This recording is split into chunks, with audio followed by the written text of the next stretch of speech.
Welcome to the Physician Associate Podcast. Hello and welcome to the Physician Associate Podcast. My name is James, and this week I'm delighted to be joined on the podcast by Claire Barton, who is the Assistant Director at the General Medical Council. Just for context, back in 2019, the GMC were named as the preferred choice by the government to become the statutory regulatory body for physician associates and anaesthesia associates. So in this episode, I hope we can all find out a bit more about what the GMC is, what regulation will mean for PAs, and the timescale for it all to happen. So Claire, could I ask you to start, please, by explaining a bit more about what the GMC actually is and its history? Happy to. The GMC has been in existence for many years. We've been in place since back in the 1800s. Back in the 1841 census, there was a suggestion that a third of all doctors in England were actually unqualified. So one of the ideas that drove the existence of the GMC was patient and public protection. So very important that those who are receiving healthcare are adequately protected, because they're quite often in a state when they might be vulnerable. And it was decided back in those days that something needed to be put in place to make sure that there were appropriate standards of medicine and healthcare across the UK. And equally, those who were practicing the profession could demonstrate that they had been suitably qualified. And we've been involved in all sorts of different things to get us to the point today. So we do things like quality assuring medical education. We publish standards that we expect all professionals to maintain. Our core publication, Good Medical Practice, is a positive statement about the standards of care that patients can expect, because patient safety is first and foremost in what we do. And then most recently, one of the things that we have looked at introducing is revalidation or continued competence. So those that are out there practicing as doctors in the UK can demonstrate that they remain up to date and fit to practice. So that's quite a long way of saying that in a nutshell, we regulate the education environment, we set standards for professionals, we take action where action is required if professionals are unable to meet those standards. And we also maintain a register so that patients and public can see who is qualified and who is registered with us, and therefore up to date, fit to practice, and the appropriate person to be delivering the care that they need. Okay, and for anyone who's listening to this who might not already know, currently the physician associate profession is unregulated, but the GMC will become that regulatory body for us soon.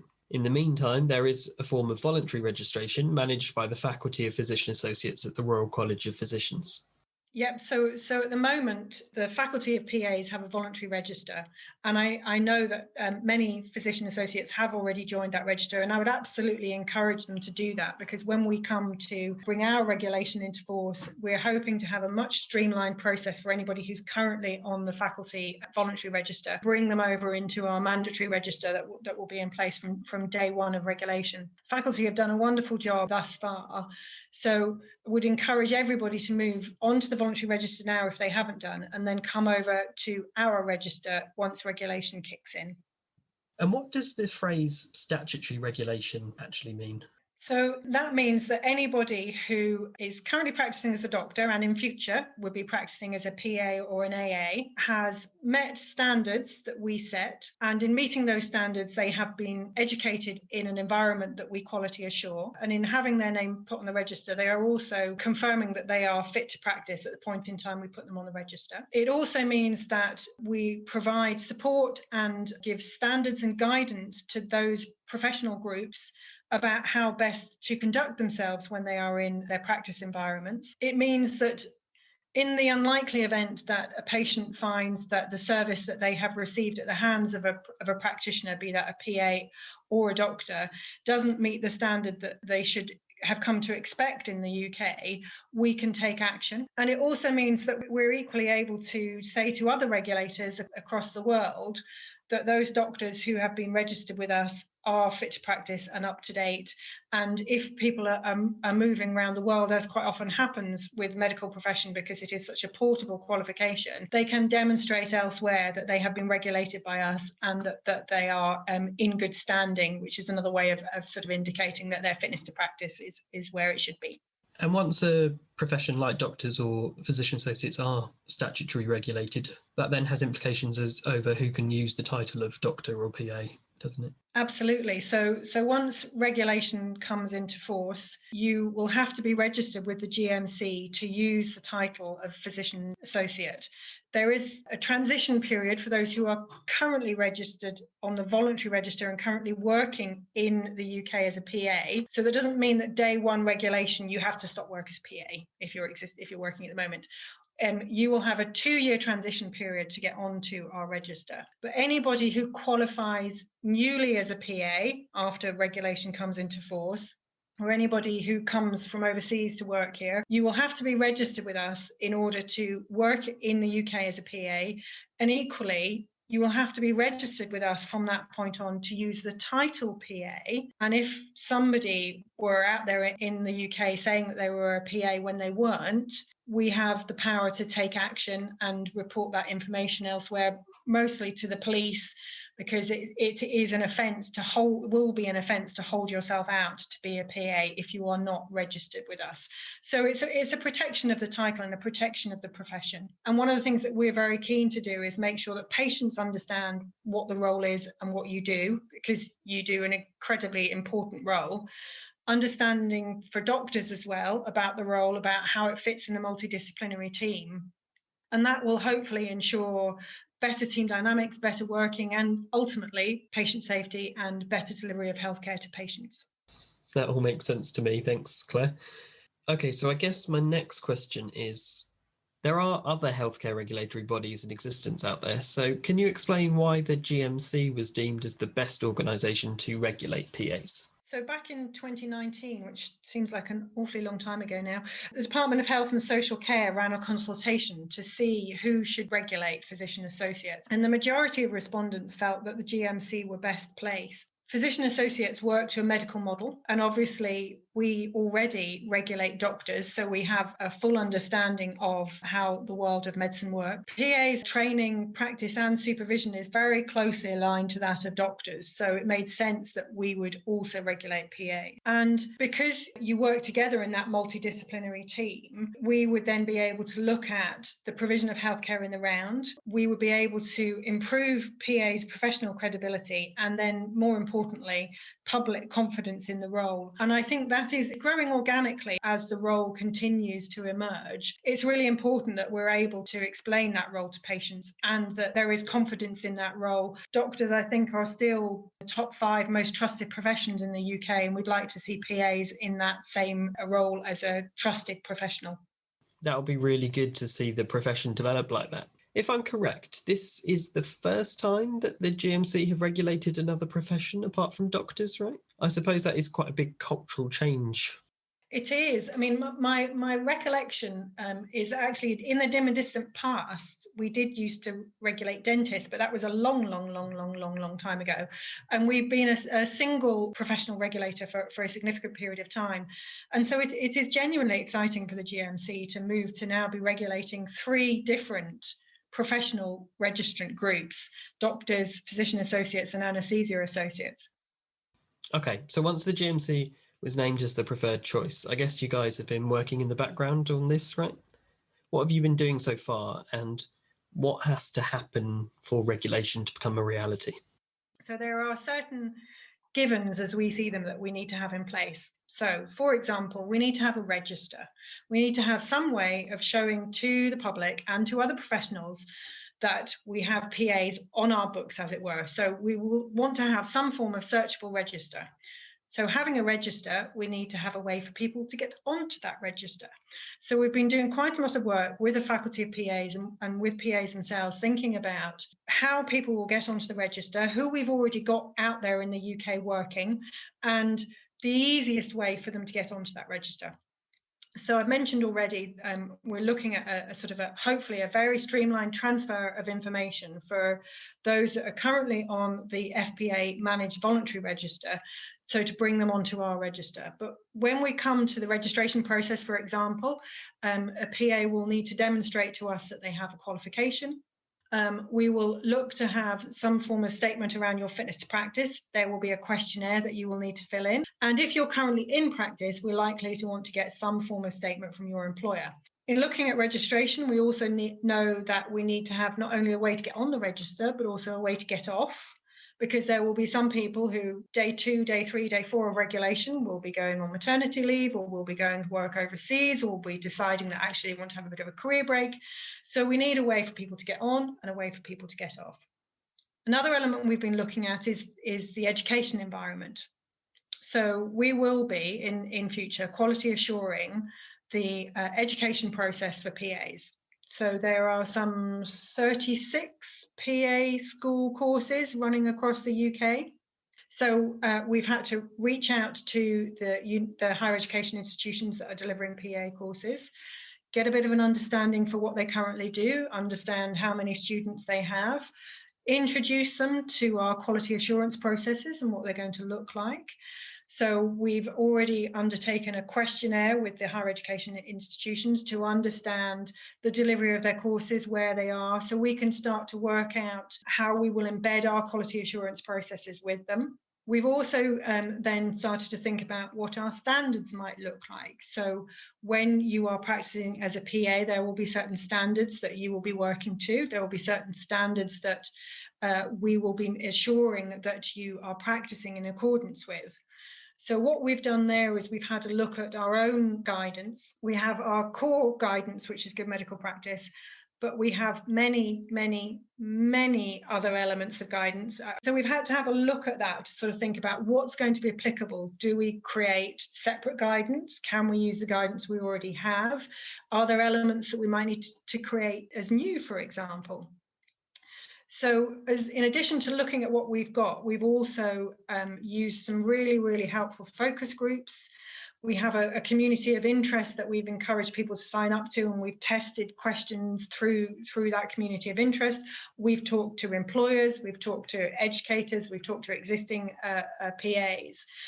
I think it's perhaps correct to indicate there are 2 areas of particular focus that have come up that we will look at more in future. One is supervision. So PAs are oft called dependent practitioners. Well, what does that mean? What does that mean in, for the PA moving forward? What does that mean for consultants or GPs who may be supervising PAs? How's that going to work? I think prescribing is something that's come up quite a lot, and we need to think about whether we need separate guidance around prescribing and what that might look like in future. So lots of different areas for us to focus on, and all being driven by really helpful external engagement with existing PAs. Other areas that we're looking at is fitness to practice. So we will need to have a fitness to practice process. So should a PA find that they have not been able to maintain the standards that they expect, or should they find that a complaint has been raised against them, we need to have a process to deal with that. So we've been designing all our fitness to practice processes. And then finally, as if that wasn't enough, we've also been looking at what we might have in place for continued competence for PAs. So we've started to think about what that might look like. Now, that might not be a day 1 process, but we can't really look at all the other elements in isolation without also thinking about the future development of the role and what PAs might need to do in order to demonstrate that they keep themselves up to date. We've also got the PA national exam. So we've been having a look at that. We've been having a look at how that works. And we've been having a look at how that fits into the mix. And it's very much our intention to continue with the PA national exam, but we need to make sure that assessment matches the curriculum that we put in place for the postgraduate qualification, but also then has aligned to what we need for registration purposes, and then what we might need in terms of continued competence and how PAs move through their careers.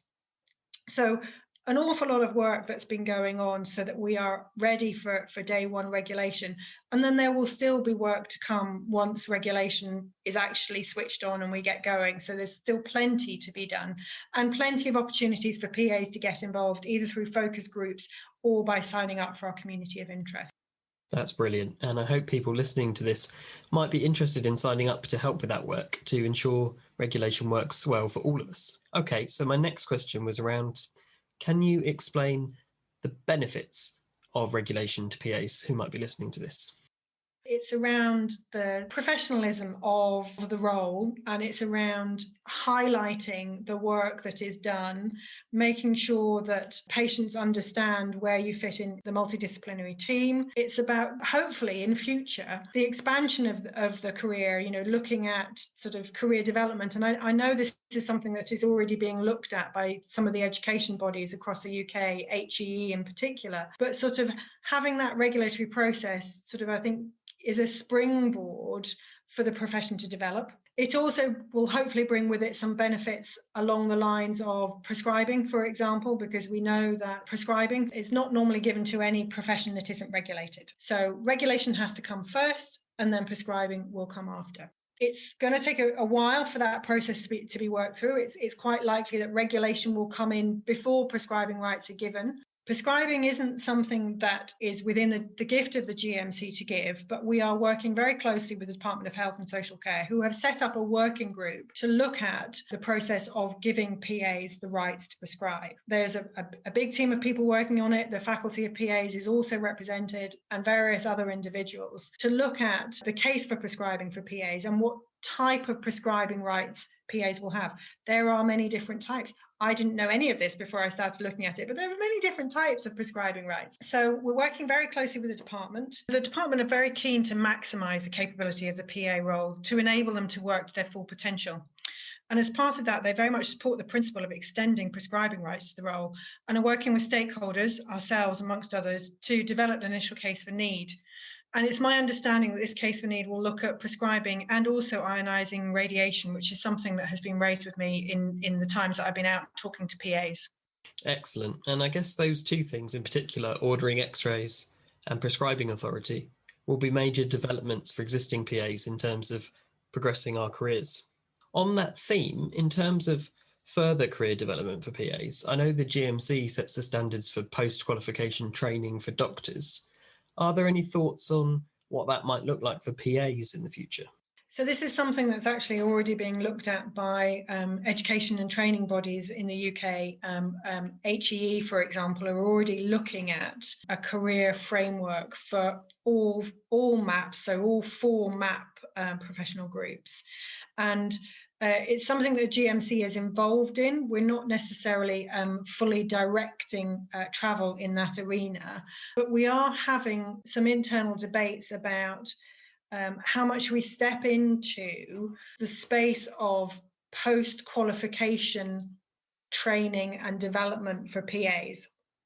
Because at the moment, our focus is on the qualification, the course that PAs get, and quality assuring that. In terms of career progression, I think a lot of people wonder how career development for PAs might also link to salary progression in the future. Obviously, we're on the agenda for change framework in the NHS at the moment. Are there any thoughts on whether that might change in the future, maybe to something more closely aligned to a contract similar to our doctor colleagues?